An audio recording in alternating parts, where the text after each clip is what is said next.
Hi guys, grabe. Kagigising ko lang and nakita ko yung post ni Alex Gonzaga.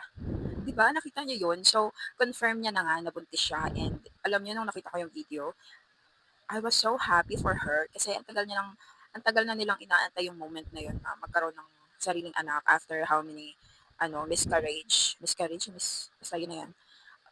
And finally ngayon natupad na, 'di ba? So, ayun. I'm so happy for her lang. I just want to share that sa lahat ng pagsubok sa buhay, sa lahat ng problema, katulad ng pinagdaraanan nila lahat ay pagsubok lamang ng Diyos. So, bibigay pa rin sa'yo ng Lord yung mga hinihiling mo in the right time. When the time is right, the Lord will make it happen.